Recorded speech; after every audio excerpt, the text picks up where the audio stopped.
My name is Hisham Noor. I'm a Sudanese activist and one of many people who are uprising against the dictatorship of Omar al-Bashir and his criminal regime. I'm recording this video to show you how bad the situation is in Sudan, especially that I might not have another chance to record this after being threatened to be killed and lynched in public for letting people know about their constitutional right. That is my only crime, which I'm proud of. On December 19th, 2018, Sudanese people got together and peacefully demanded the Sudanese government to reconsider their reckless economic decisions that have been damaging the citizens of Sudan. Ever since Mu'taz Musa took over two governmental positions simultaneously in an unprecedented event where he was assigned as a prime minister as well as the minister of finance, the prices of bread, main food supplies, and medications have doubled, and so has the inflation rate, not to mention that they're on their way to lift subsidy of all products. And to make matter worse, we can't cash out our money given the fact that the Sudanese government has set the daily withdrawal limit at 1,000 Sudanese pounds max, which is around $20 or less. Because apparently banks all of a sudden have ran out of money and not a single press conference was held to let us know where all the money went.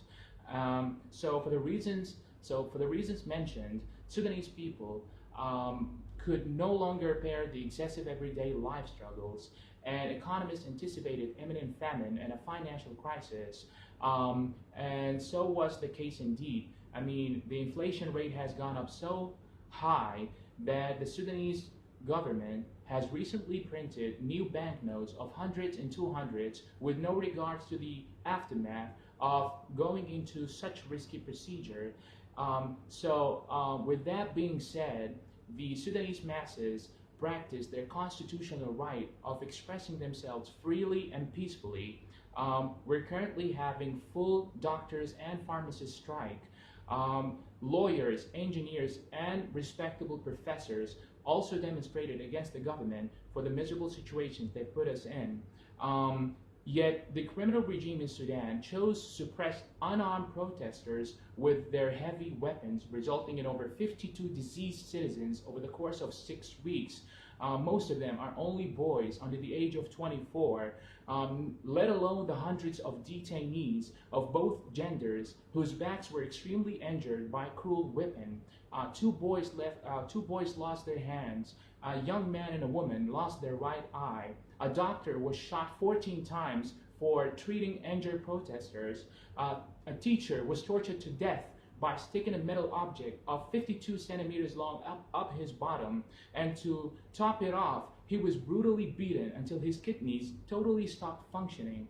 I personally cannot leave my house. I can't meet my friends. I can't even get together with my family. I can't practice my constitutional right. I can't even pray in the mosque. I'm really worried about my own safety. My aunt was pulled over by a woman that works for the government who threatened her to have her 3 children killed if she doesn't give me away. And she's only given 1 week to do so.